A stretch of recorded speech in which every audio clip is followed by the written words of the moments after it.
Thank you, producer. And that's what climate change is about. It is literally, not figuratively, a clear and present danger. We are in the beginning of a mass extinction. The ability of CO2 to do the heavy work of creating a climate catastrophe is almost nil at this point. The price of oil has been artificially elevated to the point of insanity. That's not how you power a modern industrial system. The ultimate goal of this renewable energy, plan is to reach the exact same point that we're at now. You know who's tried that? Germany. 7 straight days of no wind for Germany. Their factories are shutting down. They really do act like weather didn't happen prior to 1910. Today is Friday. That's right, Greta. It is Friday. It is the best day of the week, not just because the weekend is almost here, but also because this is the day the Heartland Institute broadcast the Climate Realism Show. My name is Jim Lakely, and I'm the Vice President of the Heartland Institute. We are an organization that has been around for over 40 years now, and we are known globally as the leading think tank pushing back on climate alarmism. And Heartland Institute and this show brings you the data, the science, the truth that counters the climate alarmist narrative you've been hearing every day of your life. And there is nothing else quite like the Climate Realism Show streaming anywhere. So I hope you will bring friends to view this live stream every Friday at 1 p.m. Eastern Time, and also like, share, and subscribe, and leave your comments under the video. All of these things, which are easy to do, helps convince YouTube's algorithm to smile upon this program, and that gets the show in front of even more people. And as a reminder, because big tech and the legacy media do not really approve of the way we cover climate and energy on this program, Heartland's YouTube channel has been demonetized. We continue to try to get that corrected, but it is still demonetized. So if you want to support this program, and I really hope you do, please visit heartland.org/TCRS. That's heartland.org/TCRS, which stands for the Climate Realism Show. And you can help make sure that this show happens every single week. Any support you can give us is warmly welcome and greatly appreciated. And we also want to thank our streaming partners, junkscience.com, CFACT, What's Up With That, the CO2 Coalition, and Heartland UK Europe. So welcome to all of you who are watching this stream on X. Come on over to the YouTube version of it so you can get into the chat with all of our other live viewers. It's always a lot of fun. Well, we have a big show today, so let's get started. Today, we have with us, as usual, Sterling Burnett. He is the director of the Arthur B. Robinson Center on Climate and Environmental Policy at the Heartland Institute. Also, Linnea Lucan, research fellow for energy and environmental policy at Heartland. And we are welcoming back to the show today our friend, Tom Nelson. He is the host of the Tom Nelson podcast, also the producer, which is when we had him on last, of a fantastic movie called Climate, the Movie. Welcome, guys, and especially you, Tom. Thanks for having me on. Appreciate it. So you have the Tom Nelson podcast, and I know that a lot of your fans on X are watching this stream right now, which is fantastic to have them on the show with us. How can people follow you and check out your regular podcast? Yeah, you can just search for Tom Nelson Podcast, and I'm on like 17 different platforms on YouTube, BitChute, Rumble, kind of everywhere. I do about 2 podcasts a week, and I've interviewed a lot of your favorite people, Will Happer, Willie Soon, and Linnea also, all your favorite folks.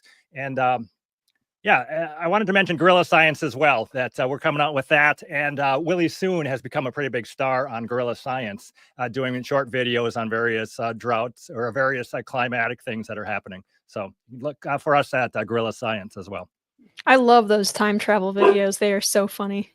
Yeah, Willie's really good. And there's a lot of information in there too. Yep. Well, it's great to have you on today. Thanks for taking the time to be with us and our audience today, Tom. We do have a big show today, so let's get started with how we always start. One of our favorite segments. It's called the Crazy Climate News of the Week. Hit it, Andy.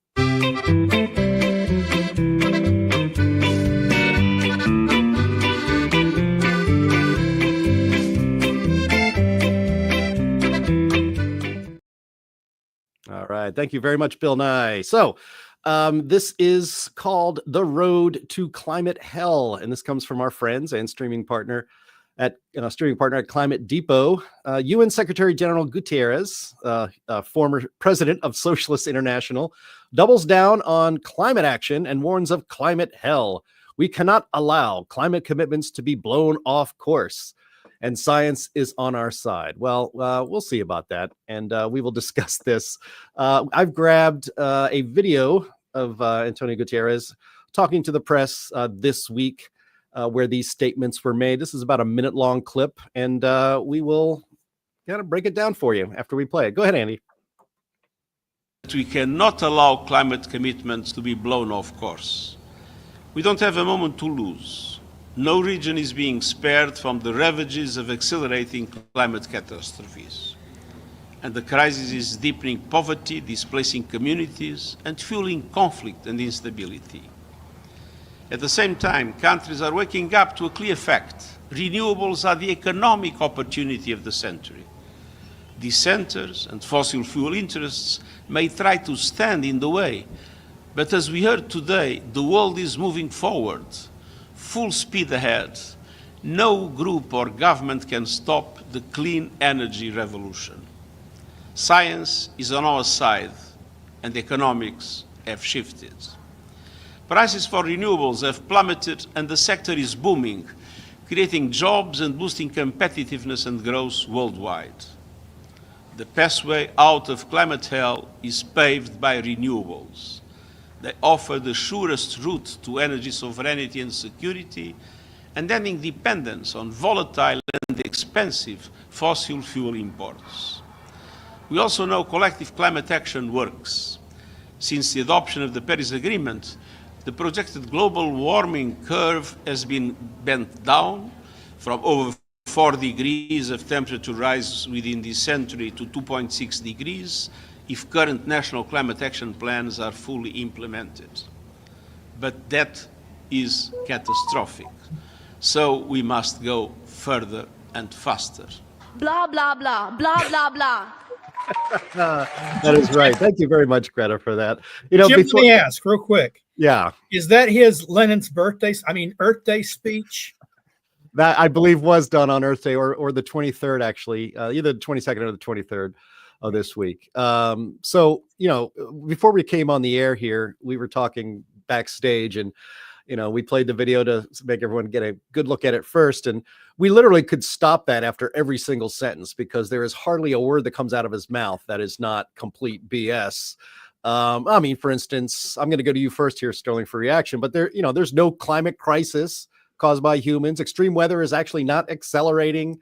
And climate change is not deepening poverty. It's actually the solutions they have in mind that are be doing that. Renewables are not the economic opportunity of the century, because if it was, they wouldn't need government to make people get into renewables. And, and the prices are not coming down. I learned here in Chicago, there was a great headline on ABC7 in Chicago. It said, as Chicago switches to renewables, energy prices are going up. And I said, boy, that's the, no kidding headline of the year. So, where do you even begin with this stuff? It's amazing. The first stuff is the ravages of climate change are affecting every region, right? What ravages? What are hurricanes getting worse, more frequent? No. Are droughts becoming more frequent, more severe? As a matter of fact, no. Flooding. More frequent, more severe? No, it turns out not. They were worse in the past. It's not clear what ravages he's talking about. In addition, he compares renewables favorably to fossil fuels. He says, "Oh, it's your path to independence."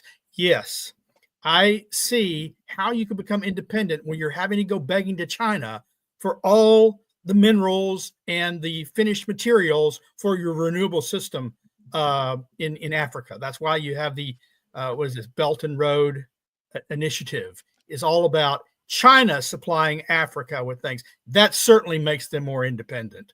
Like you said, look, everything that comes out of his mouth is a lie. It is time for him to be retired, like Klaus Schwab has been retired, like Soros is stepping down. I'm not convinced I'm going to like whoever takes, Soros' son is worse than Soros. I'm not convinced whoever comes to the UN that replaces Guterres will be better than him. Though if they want to get along with Trump, they better pick somebody that that's going to agree with Trump a little bit more. But this is just deep bat guano, the whole speech. Yeah. Well, Tom, Guterres said that the science is on their side. No, that's not actually true. No, of course, none of that stuff is. And I keep going down the list. Is the weather getting worse? As you said, of course it's not. Is there a climate crisis? Is the earth too hot? Certainly the CO2 that we've emitted has been good for life on earth. So yeah, every single thing is a lie. It's amazing how many lies he packed into that short clip. Yeah, I'm sure. I mean, I bet he could do better, but yeah, that was pretty impressive. Guys, and maybe Linnea or Sterling want to comment on this. I mean, I have the transcript of that clip we just played, and he says here, since the adoption of the Paris Agreement, the projected global warming curve has been bent down from over 4 degrees of temperature rise within this century to apparently just 2.6 degrees if current national climate action plans are not fully implemented. Maybe somebody could comment on what is a really moving target on that one. I mean, the idea that it was supposed to rise 4 degrees and it's only going to be 2.6 degrees.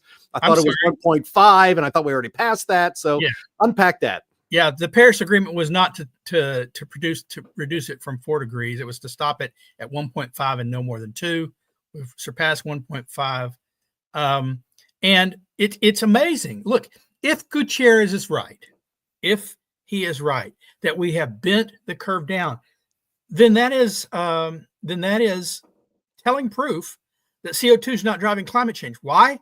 Because since the Paris Agreement was signed, emissions have continued rising. China is putting out more than ever. India is putting out more than ever. If the curve of emissions has not gone down, how has the curve of temperatures if emissions drive temperatures? It's amazing. That's a very good question. Although please avoid trying to do that gesture again. That got Elon Musk in a lot of trouble. So we're not going to do that. Yeah, that one there. Yeah. That's the Tebow. No, that's the Tebow.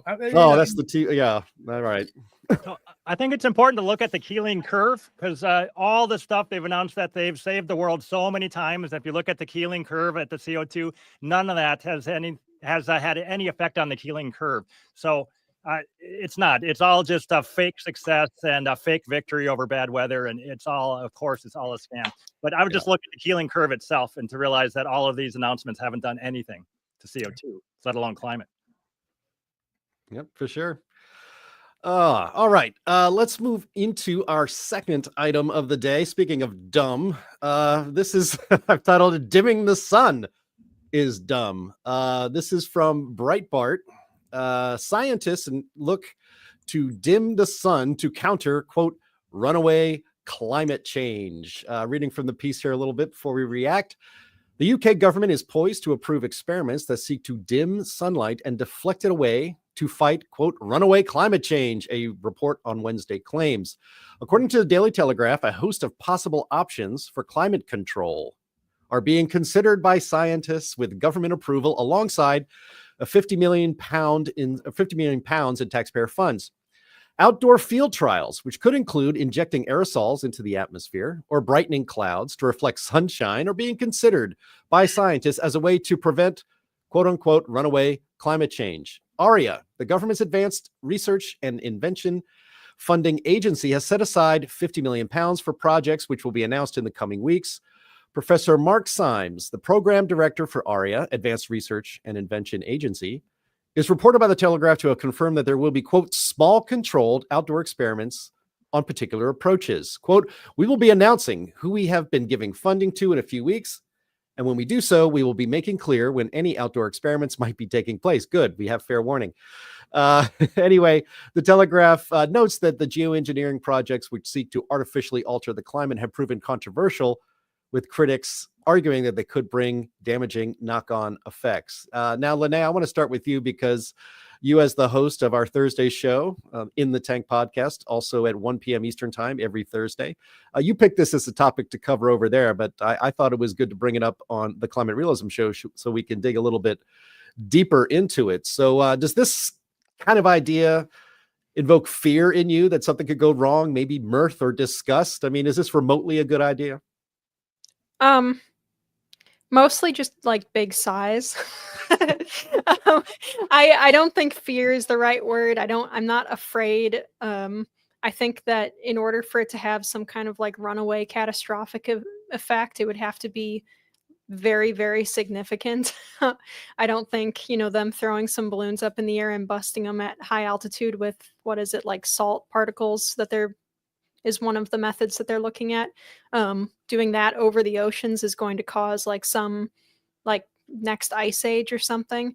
But it is very stupid, and it is a huge waste of money, and it's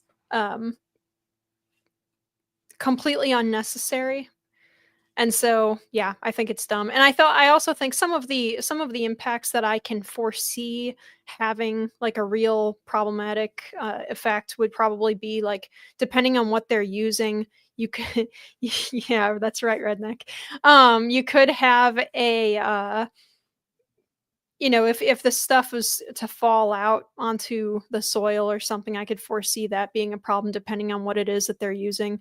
But yeah, I think probably Sterling would have more to say about this because he's a little bit, more relatively familiar with geoengineering stuff. But yeah, I think like we talked about on In the Tank yesterday, there are some fair uses, I guess, for geoengineering, but I would say that like trying to dim the sun or trying to reflect the sun's energy back into space is probably not one of them in current year weather conditions. I mean, Sterling, doesn't this sound like the plot of one of those Pierce Brosnan era Bond movies? I mean, blocking out the sun. Geez. For which we'd pay them lots and lots of money not to do that, right? In a Bond movie, he'd extort the world. I suppose Mars reflects a lot of sun back into space. I don't consider that an ideal environment to live in. A lot of things strike me about this. I'm wondering if, America's a pretty litigious society, if they're now opening themselves up to lawsuits from America for altering the climate in non-optimum ways by putting pollutants, regulated pollutants intentionally. Sulfur dioxide is one of those pollutants. We worry about acid rain. We reduced it here. Now the English, in their infinite wisdom, want to put it back up there intentionally, not related, by the way, to energy production, but just to do it. At least we got the benefit of energy production when we were putting it out there before. Does anyone really think it's a good idea for the British Empire, for which the sun has set on, being in control of or trying to control the sun's output to the earth? I just think I see sci-fi movies in the future, and I see lawsuits in the future if they continue down this path. I'd like to throw something in here. I'm going to have Matt Landman on my podcast in a week or two, and he has a movie called Frankenskies about weather modification. I learned a ton from that movie just from all the mainstream clips that he has in there. You don't have to listen to anything that he says, but just look at all the clips, and the history of attempted weather modification goes back over 100 years. It sounds like it's just a conspiracy theory, but there's all this mainstream reporting about this is what they did, this is what happened. So this whole idea that they're just starting to try it now is just not true. It has been tried a lot in the past already. So I am worried about what will happen if the crazy people continue doing this stuff, especially a Bill Gates type of funded person, what they can do. I am afraid of that. Well, Lene, we've talked about cloud seeding before on this program. I know Anthony is not able to make it today, but there is some small level of attempts to modify the weather to affect it in certain ways, but it's really kind of on the margins. And this seems like just the idea that because you have enough money or research money and you're among the people that, well, you're panicked about the climate and you think that gives you the right to block out the freaking sun. I mean, who do you think you are doing that kind of stuff? I mean, yeah, especially since, this is a government project that is, well, it's a government funded project by mostly, I think, universities and private organizations. The public doesn't get to have a say in this, apparently. I think that's something that would definitely be an issue. We've talked about it on Climate Realism before, how the issue of like property rights and stuff is something that the government has largely trampled on with environmental regulation, but now they're doing something so reckless like this, and the people who potentially live below where they're doing this don't get to say no.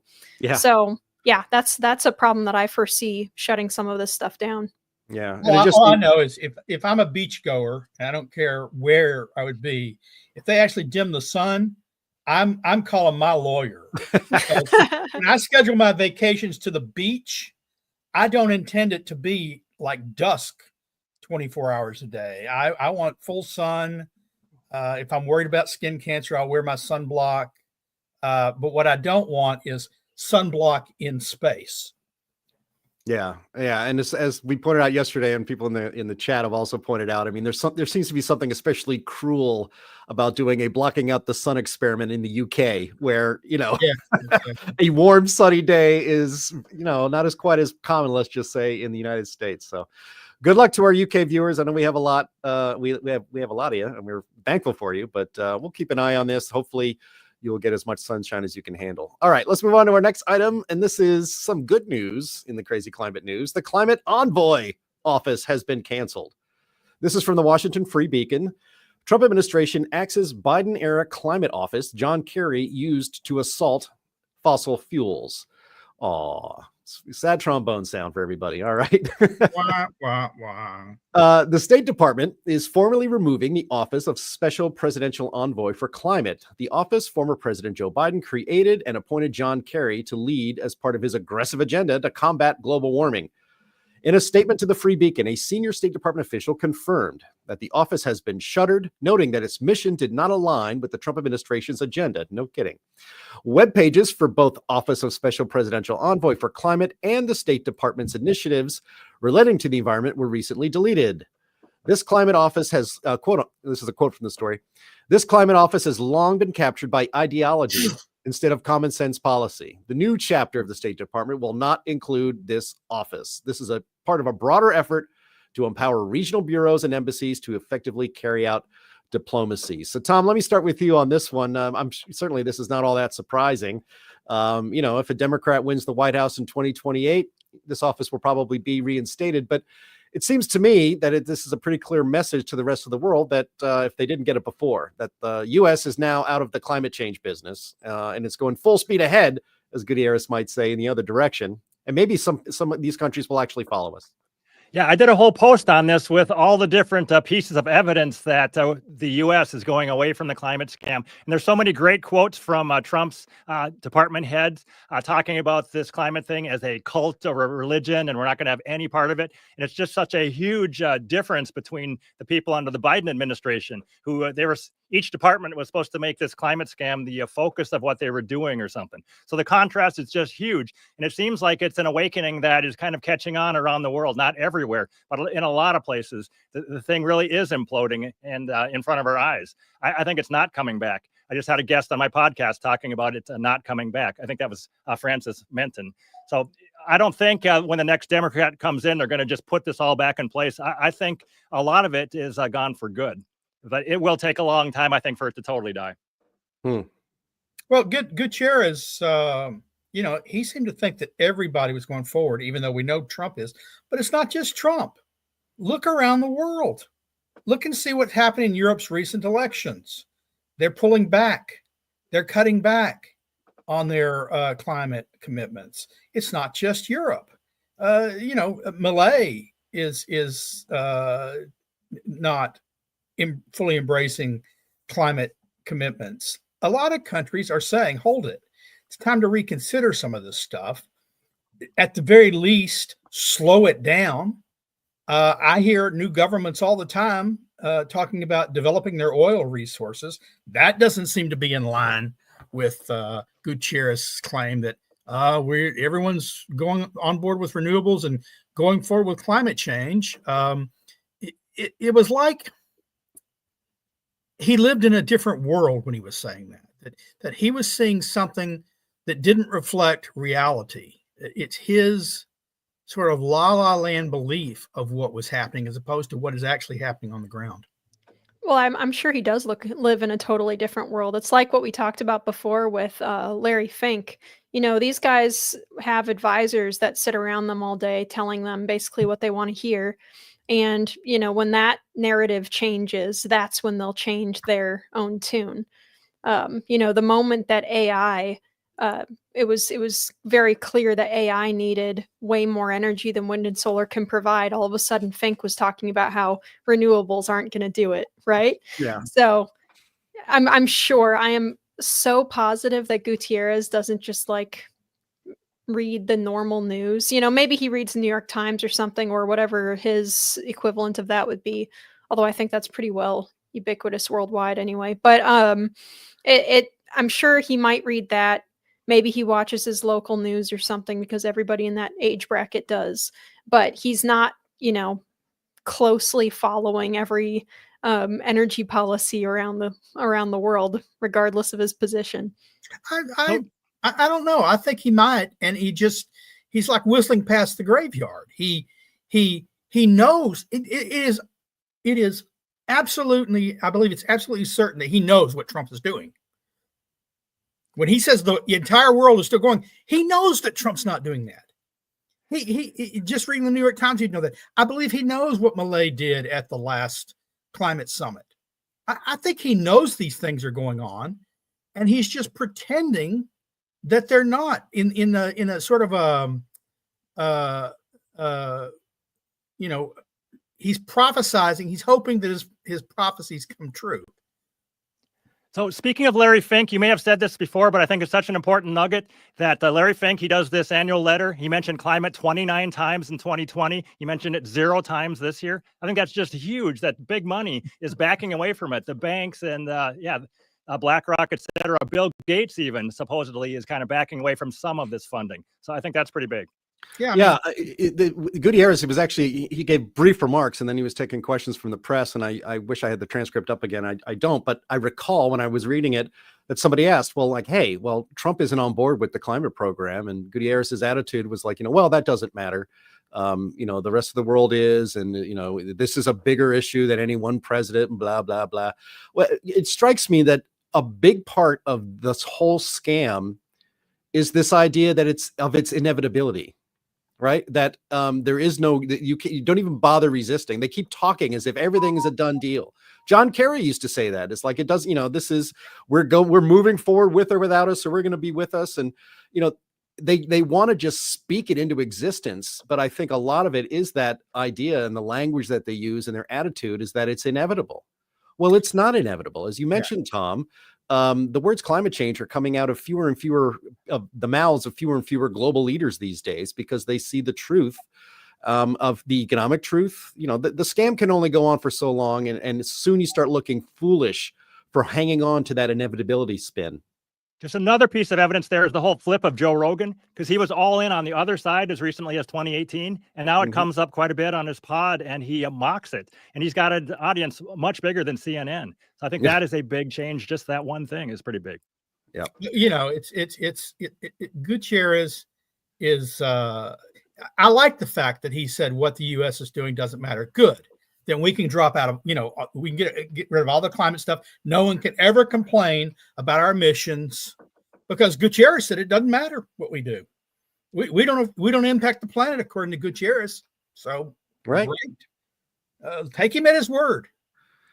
Yep. Well, we'll keep an eye on that, obviously, because I think that's a good development. But we will see if the rest of the world starts to, you know, do the right thing. As you mentioned, there's a lot of conservatives, or I should say non-leftists, getting elected in places in Europe and South America. And so maybe this exodus to reality will pick up some steam around the world. All right, let's go to our next item. This is not as good news as the previous one.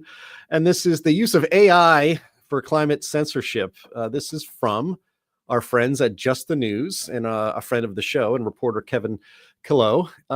Activists are using AI to identify climate deniers and pressure social media companies to censor them.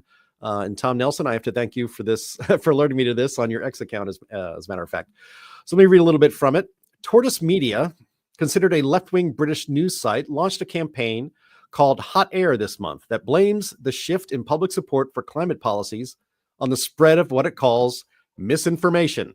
Hot Air, the danger of climate misinformation, purportedly uses AI to create a database of online content expressing skeptical views of the climate crisis narrative. Hey, just like this show.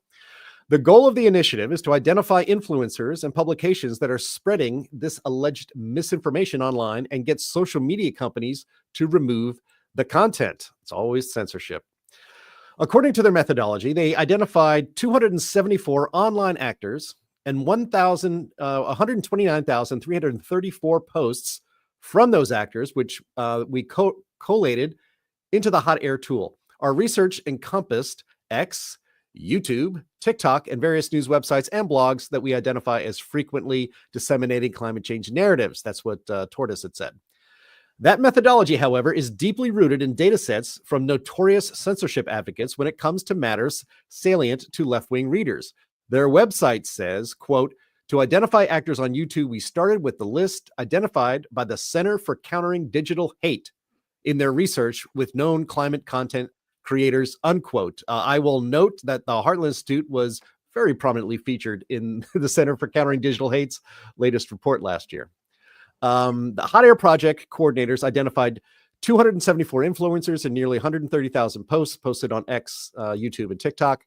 Among the notable individuals and publications that were deemed to be spreading misinformation by the project coordinators are Daniel Turner, the founder of Power the Future, and entrepreneur and former Republican presidential candidate Vivek Ramaswamy. Almost done, guys. Among the publications deemed to be spreading misinformation are, quote, The Honest Broker, a Substack publication by Dr. Roger Pelkey Jr., retired professor of environmental science at the University of Colorado Boulder, the Daily Mail, and What's Up With That, a blog founded by Anthony Watts, meteorologist and senior fellow with the Heartland Institute. Congratulations, Anthony.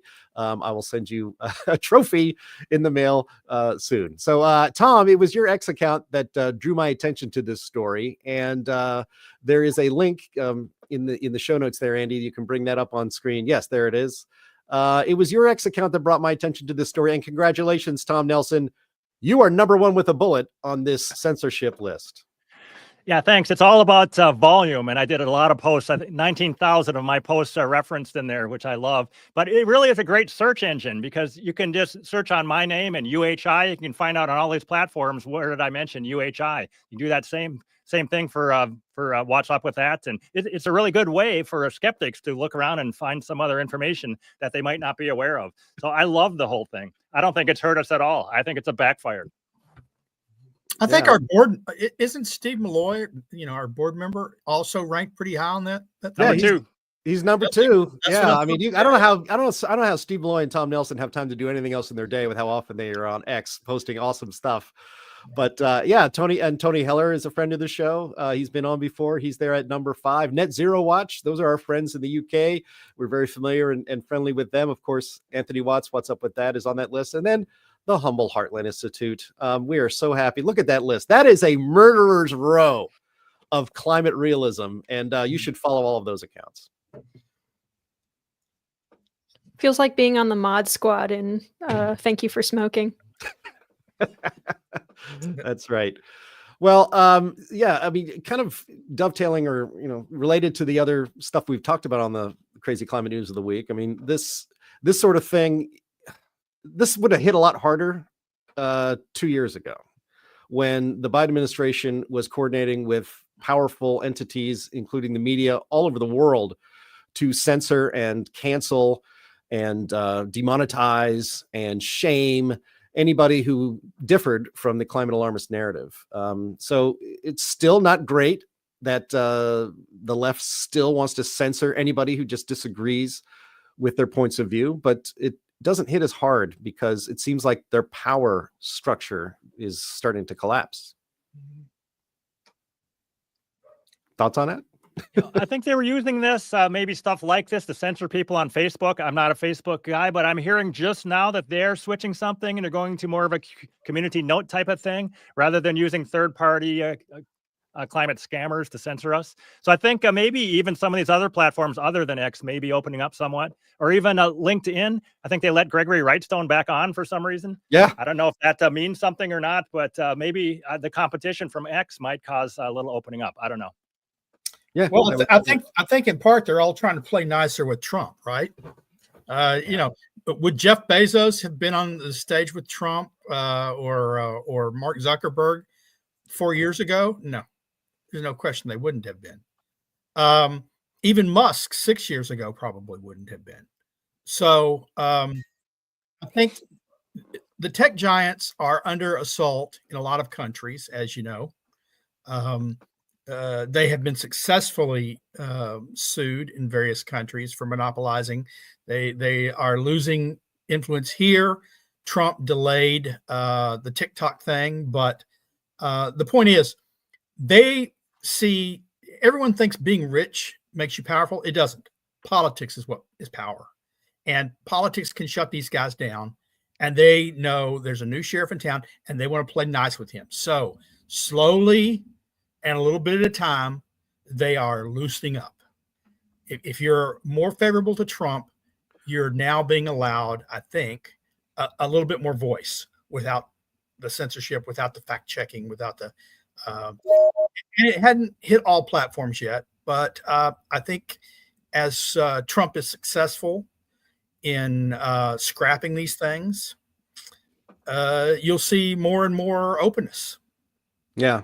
Well, I mean, as people in the chat here have pointed out, you know, the USAID money is starting to dry up. All of these phony baloney NGOs that have just been making a living off of our tax dollars to push climate alarmism. You know, you turn off that spigot and a lot of this nonsense probably goes away. One other thing I wanted to mention is the move of Elon Musk, because he still is a warmist, but I was just looking at a speech that he gave in 2015. I could not believe how crazy warmist he was back then. He was defining what the alleged 97% consensus is, that 7% of scientists believe that climate change will kill as many people as all major wars combined. He just completely made up this crazy consensus that never was. He would never say something like that now. He's still a warmist, still trying to sell electric cars, but he's flipped, or he's changed, moved towards us quite a bit since then. Yeah, well, maybe at the Heartland's next climate conference, which will happen one day, we'll invite Elon Musk and as a guest of honor, or at least to learn something. That would be great. All right, well, we can move on. Thanks, guys. We'll move on to our main topic for today. I called it The Climate Empire Strikes Back just because I wanted Donnie Kendall, our designer, to make an awesome looking thumbnail with the Emperor, Emperor Palpatine. But it actually is kind of, well, I think this is kind of an important story. And I think, again, Tom Nelson, I read so many of your posts on X, you might have alerted me to this as well. So I don't know. But anyway, this is from our friends at the Media Research Center's Newsbusters website, Eco Kingpins. How the Soros empire funds and steers the global climate change agenda. I'll read a little bit from this. Actually, I'll read a little bit more than usual from this because I think the information is very important and I want to share it with y'all.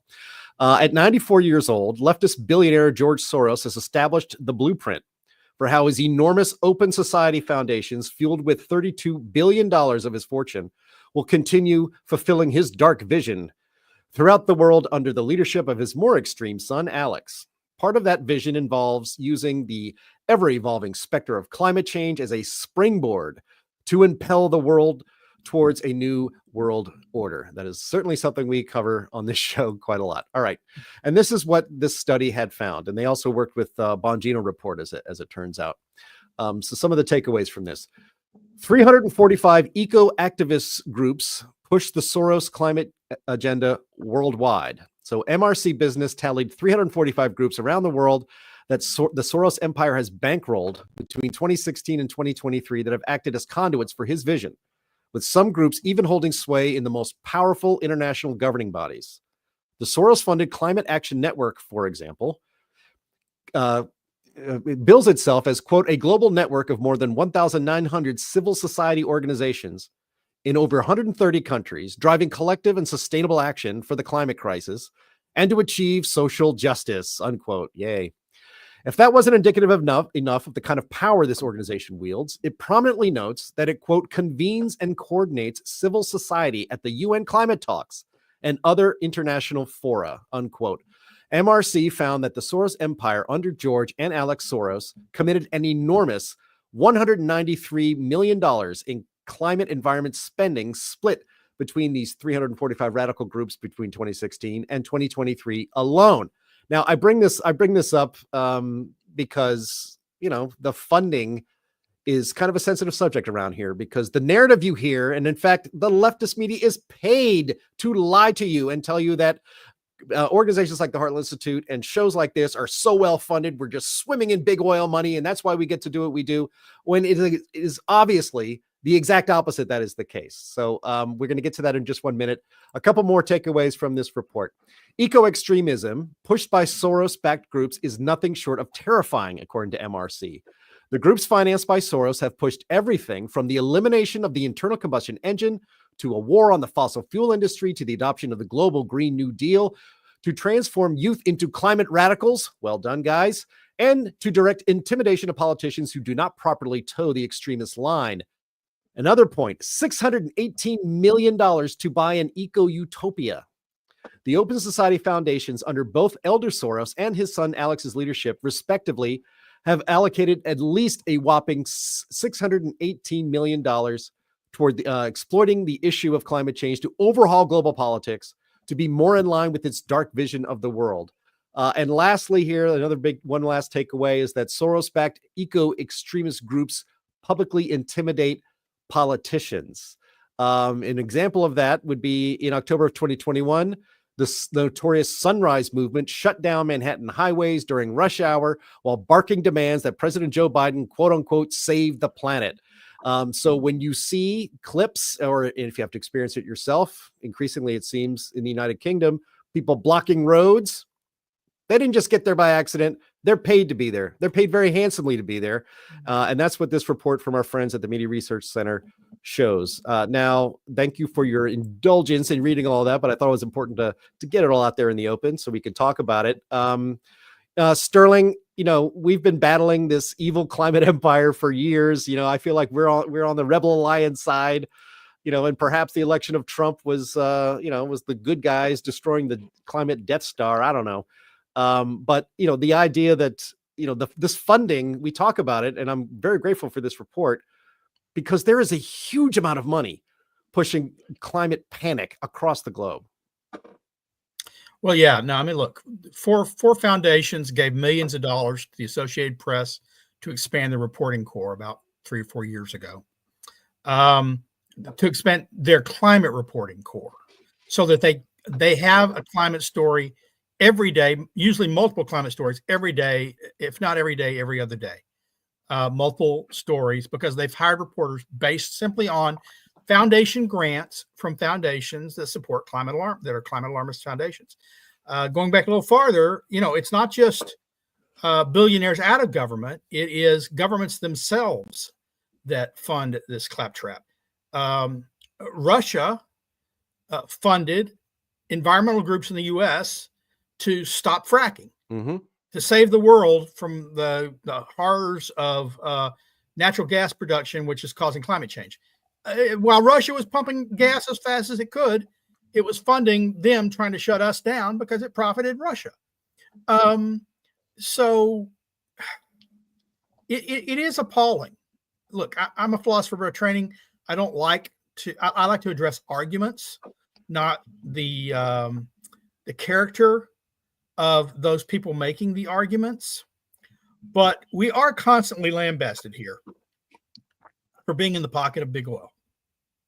It's just a fact. We're constantly told, or I should say, the media constantly repeats lies that we're in the pocket of big oil. All the groups on our side of the argument combined, their funding in an annual year doesn't match a single year's funding of what Soros gives out. Not even close. No, it's a fraction. of what Sierra Club gets. Right. You know, of what the big green organizations that don't have to be funded by Soros. You know, the Natural Resource Defense Council. He may give them money. I don't know, but they've got huge stockpiles. Anyway, they get lots of money, and we get a fraction of that. Those big green outfits spend more on catering a year than we get in our entire annual budget. I guarantee you that. And so, you know, I think it's something to be proud of. It's something to be said for us, is that they rightly identify us as fighting back, as holding up, as blocking the climate majority. And so we're punching way above our weight. We're like a featherweight going in against a heavyweight, and we're holding our own. We don't always win. We haven't delivered a knockout blow to evil climate alarm, but they're going back to their corners pretty exhausted. Yeah. Tom Nelson, how's your jab? It's great. It's fantastic. I'm really proud of it. I have a few things to mention here. Have you guys talked about Just Stop Oil? They just announced the end of soup on Van Goghs, the end of cornstarch on Stonehenge, and slow marching in the streets. I think that's pretty big that they've just kind of thrown in the towel there. And wanted to mention that Greta hasn't done a real climate strike since October 24. Well, she's moved on. She's now the Palestinian Yeah. fan, right? Yeah. And two other ones that are lesser known. There was an organization called Climate Nexus that had tens of employees, and they were pushing climate hysteria, and they just stopped. They're done. They threw in the towel. And also the Daily Cause Climate Denier Roundup page had 2,200 posts. Also, they just stopped as well. So not mainstream, but I think it's important that they've thrown in the towel, and they're not doing it anymore. I'm not sure. Yeah. Wasn't Climate Nexus like a project of some academic professors?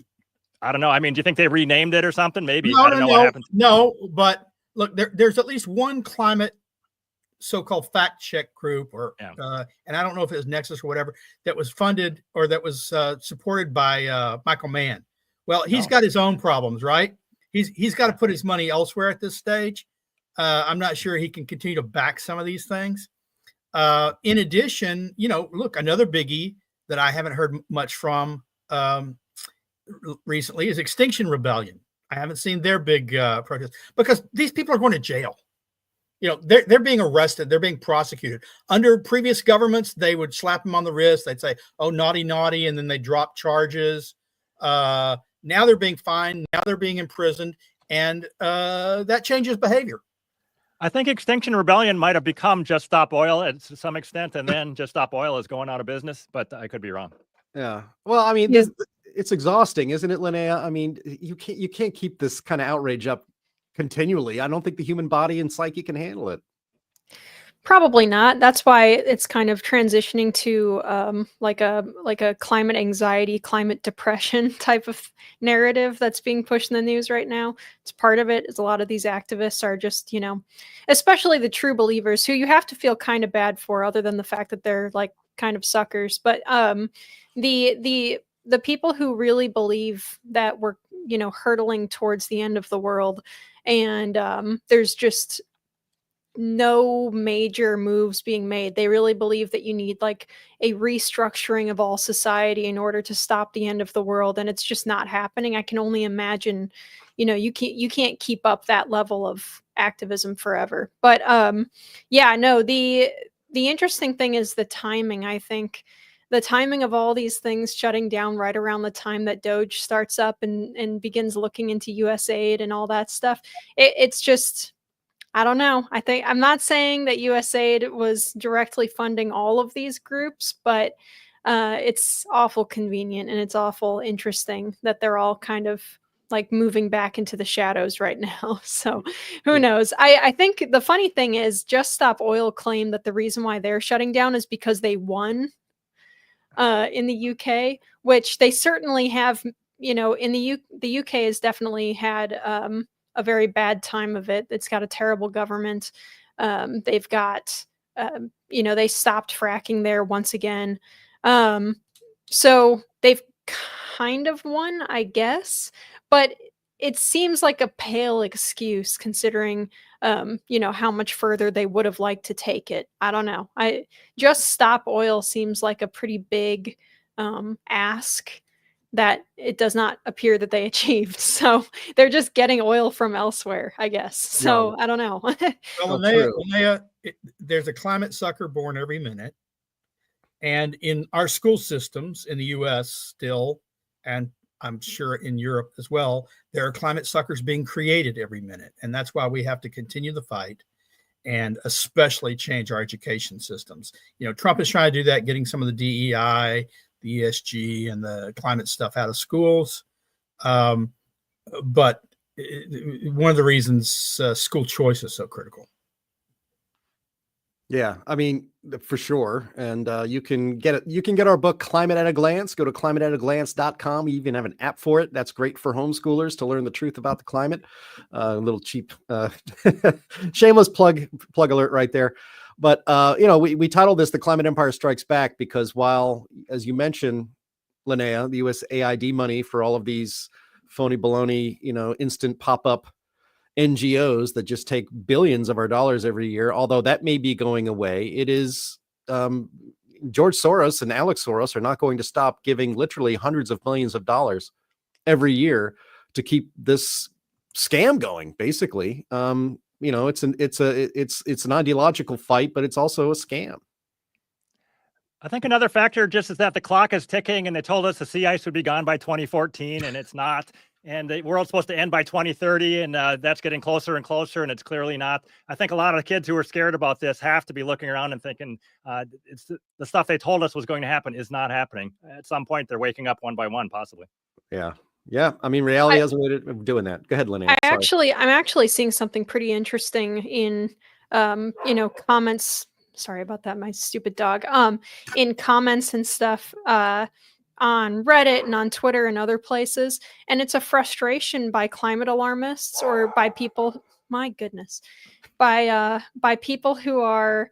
He didn't like being called stupid. Okay, yelled at her. Now she'll maybe stop. Nope, apparently not. I've got people doing some yard work and stuff at my house today. So every time someone walks past the window, she loses her mind. But the interesting thing is there's some frustration being expressed by some scientists and some kind of like activist types towards the mainstream media and the way that they have been, encouraged by activists presenting climate alarm stories. Because in part because of the work that climate realism does, and in part because a whole bunch of other people are taking up this task as well.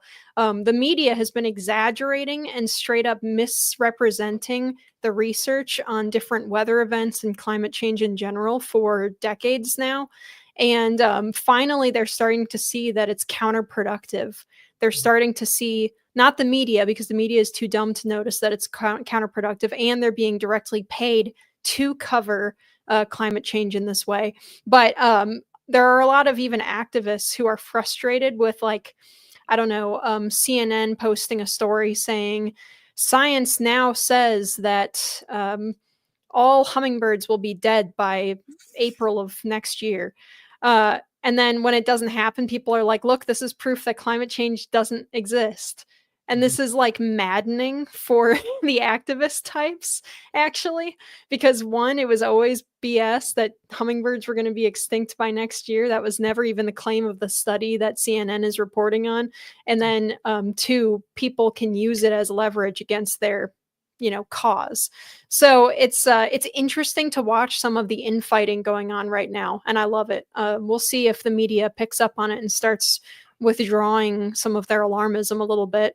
They'll never, I don't think they'll actually ever stop, because they have like entire departments devoted to specifically this. But I don't know, maybe we'll see some of those shut down. That'd be kind of cool to see, like the AP climate propaganda department close. I don't know. Well, the AP is now shut out of press conferences, as are all wire services, thanks to the AP challenging that, right? And universities are going to have to make some cuts with the cut in funding, and maybe climate departments will be among those things they cut. And like you say, look, you've got people who are not so-called on our side on climate change, who are coming out and saying, you guys are idiots. the studies don't even say what you claim they are saying.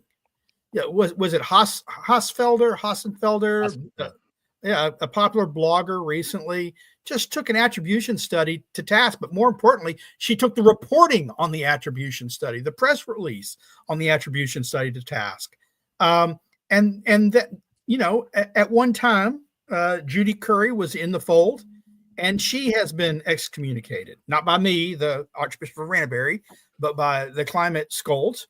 And she is a realist. In the end, it is getting obnoxious even for some researchers who say, look, you are exaggerating, you are lying, you are not saying what the research shows, or you're only highlighting part of the research. And as the infighting becomes more public, it's going to be harder for them to focus on fighting our efforts, right? Mhm. It only boosts us, and it makes them look bad. So we need to keep going in the same direction, and we need to encourage them. We need to be like I forget who threw the golden apple. Was it Hera that threw the golden apple with the Trojans? We need to throw those golden apples and let them fight over it. Tom, you want to finish this topic up for us? I have two quick things here. You mentioned Sabina Hossenfelder. She's a YouTuber with a huge audience, and she has been quite alarmist. But recently she said, everyone is giving up on climate goals. Global businesses are done pretending they care about carbon neutrality. So she's kind of bumming out that people don't believe it. Then another thing is the recent Gallup poll. They were asking people, what are you really worried about? And they gave them a list of 7 environmental worries. And climate change, again, finished 7th of 7. So again, this whole idea we're going to give up our cars and do all this crazy stuff because of the 7th of 7 worries, environmental worries. I think the public never did believe it as much as the hype would indicate. It was way overhyped. And there are a core group of academics and politicians that believe it, but the actual voters on the street, they're not nearly as into it as you might be led to believe. I think. Great.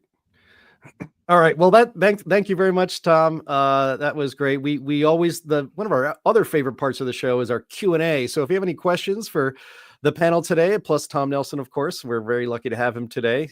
Get them into the chat and we will get them on the screen and get them answered. But Linnea, take it away. Sure thing. All right. That's a drum roll. Very nice.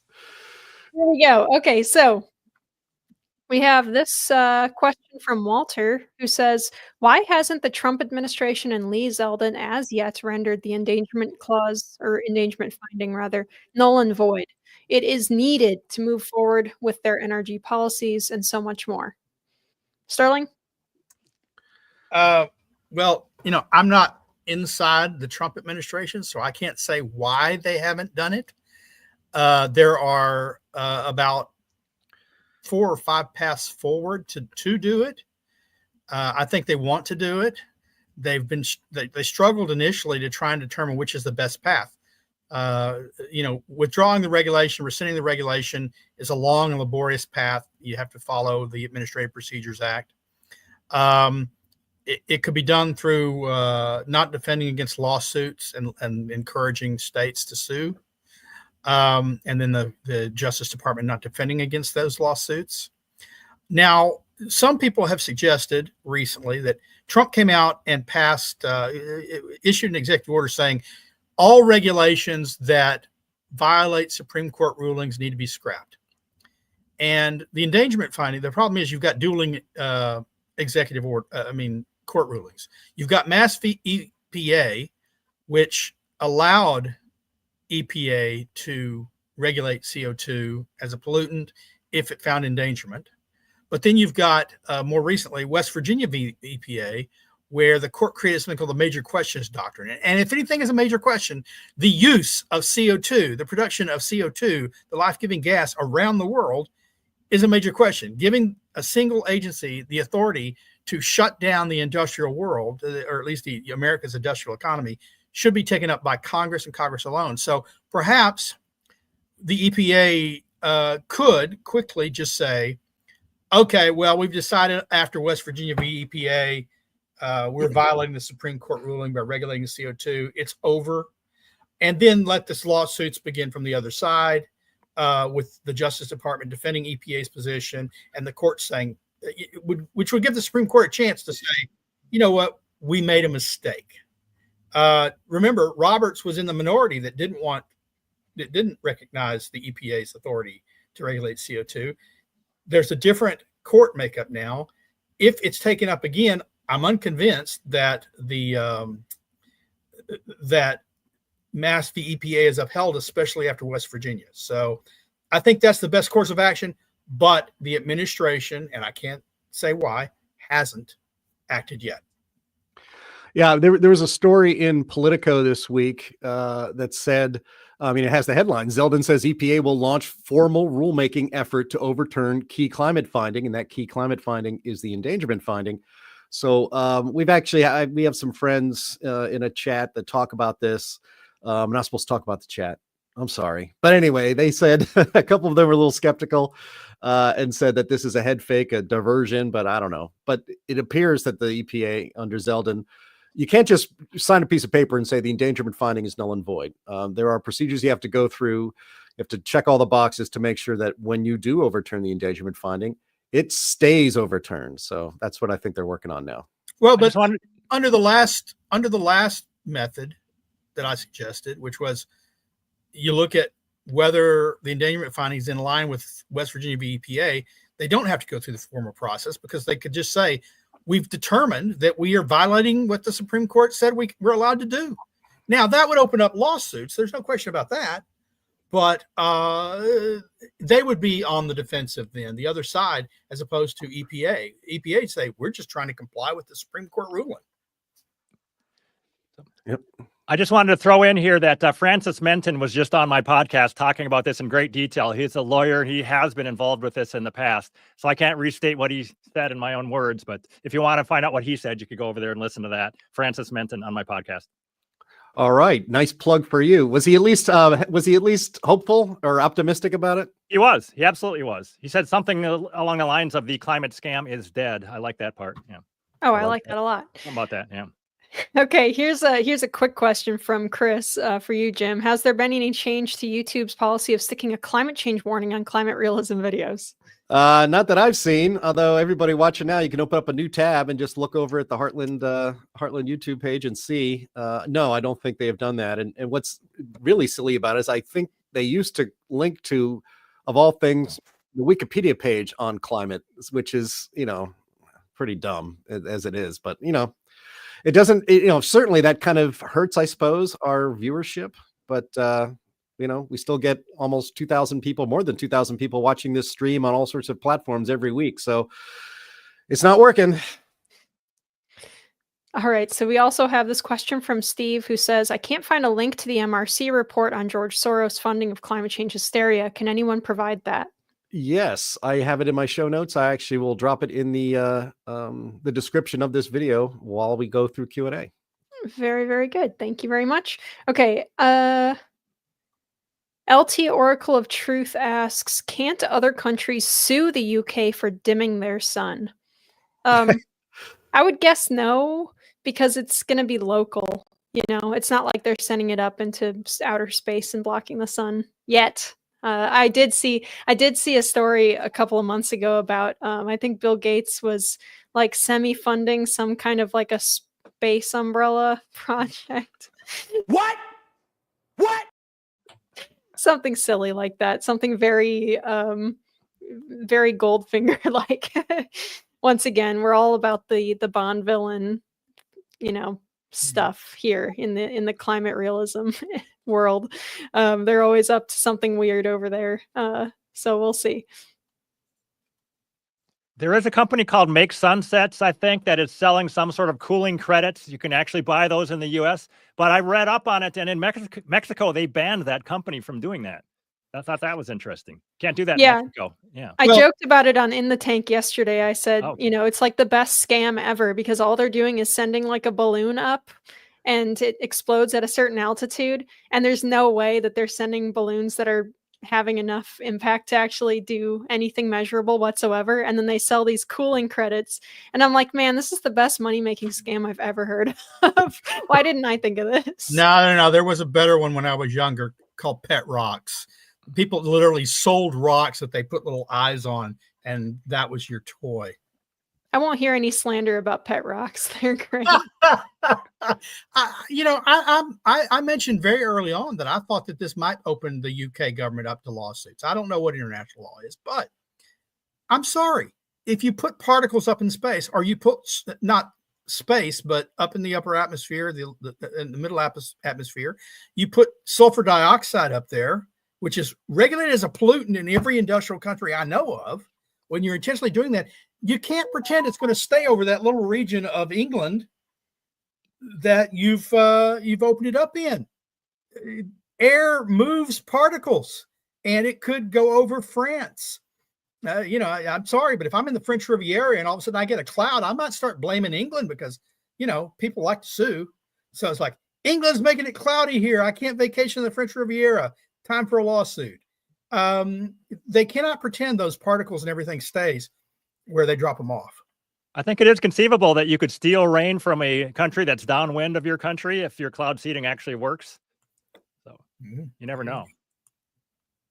Yeah. I mean, they already have that issue with having multiple companies own wind turbine fields because there's a braking effect on the wind downstream. So that's kind of funny. Let's see. Yeah, Above Us Only Sky points out, my solar panels don't work because there's no sun anymore. Can I get a refund? There you go. Yeah. There you go. Yeah, I don't know how they're putting in solar in the first place in the UK. I just don't think that those numbers work out. My dad always likes to shake his head angrily when he walks past the solar seller people, those scammers at Costco in Illinois. He's like, we do not get enough sun for the vast majority of the year to make this pay for itself up in Illinois. Okay. Chris Nisbet asks, have there been any notable media organizations that have turned away from the climate crisis messaging towards more balanced reporting? Have we seen that? I don't know if we have. That's a great question. I have not seen that. I don't know if I think they might just go silent instead of just saying, hey, we were wrong and here's why we were wrong. I think they're going to talk about it less, but I don't know what the stats are on that. Yeah. And then Thomas Shula says, can Tom comment how he is open to all perspectives regarding climate versus other channels where the greenhouse effect, for example, or challenging the greenhouse effect, for example, is taboo? Yeah, just on my podcast, I have had a number of people on there that say the greenhouse effect is zero. It's not small, it is actually zero.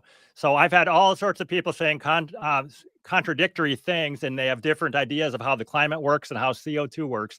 But my philosophy is just let everybody say their piece and let people argue about it. And I just want to open discussion of this stuff. I don't know who's right on a lot of these things. So I think it's good. I think it's healthy for people to just lay out their case, and eventually we'll figure out who's right, especially in the case of the climate in general. How does it really work? We know CO2 is not the climate control knob, but how does it actually work?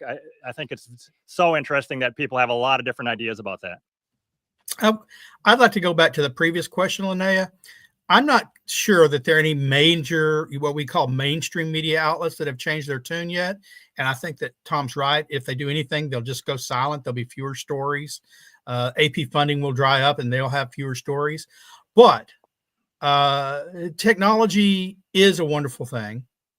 And what we have now that we didn't have when they first started suppressing us is the huge online media, the blogs, the podcasts, and the access to them, the amazing access, even with the suppression, even with how different platforms try and suppress our message.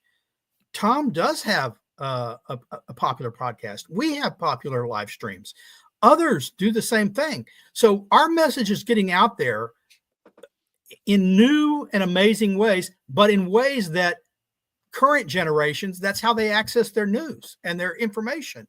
They don't watch CNN nightly, as you can tell from the ratings.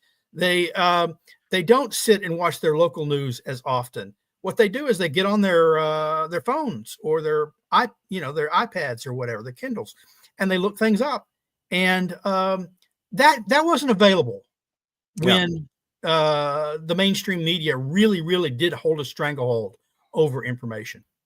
Well, I mean, we have thousands of people watching this stream every Friday in the middle of the afternoon, which is a pretty good indication. I think, we right now have 2,030 people, according to our counters, probably undercounted a little bit, watching on all sorts of streaming platforms. We have many more thousands who watch it after the show. So they watch the recording of it. We have people who listen to the podcast. That's why we had one of the stories we covered today was how the left is trying to use AI, use whatever tool they can to try to censor the types of things that we talk about on this show, because that's their only way they're going to win. And what's fortunate for us is that this show keeps growing. The Tom Nelson podcast is very popular and keeps growing. As Tom Nelson said earlier on this program, Joe Rogan now makes fun of the climate nut jobs. And so that John Stossel videos with Linnea. Yep. 2 of John Stossel's. He's got 1 million subscribers on YouTube. 2 of his most popular videos so far in 2025 featured Linnea Lucan right here on our program on his videos. So they can't, somebody on the chat actually is a fan of the movie Serenity and the show Firefly.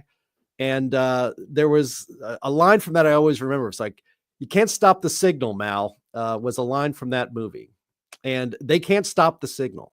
They're going to try, but they can't. And it's so great that it's getting out.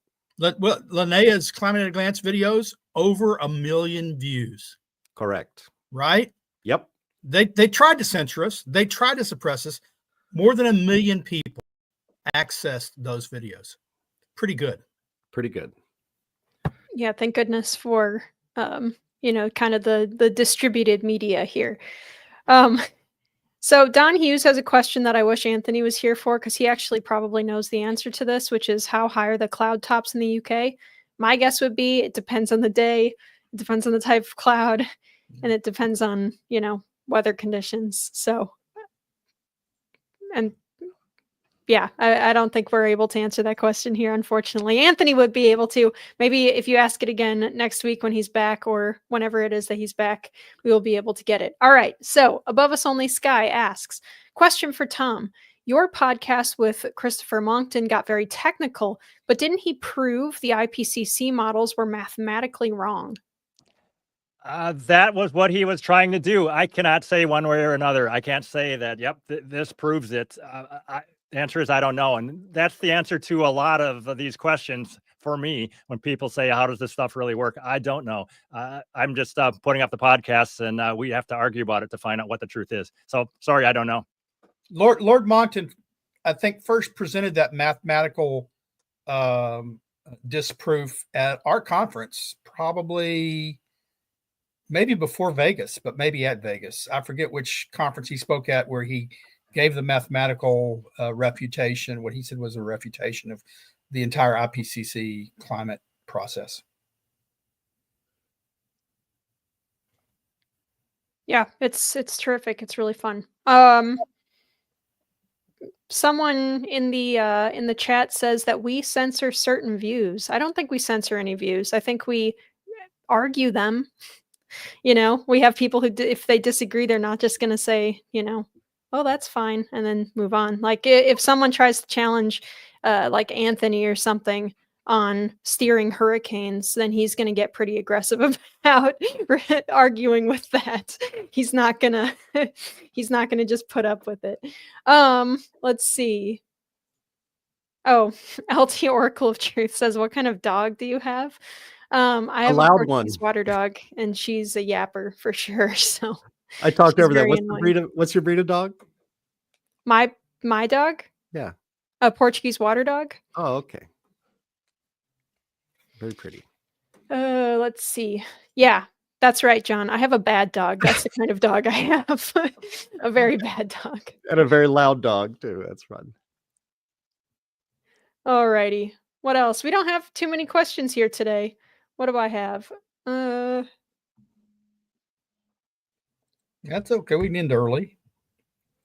Is this early? It's already 15 minutes. Yeah. I know we're 15 minutes. It's early over. for us sometimes. If this was in the tank, this would be a record-breaking early end show.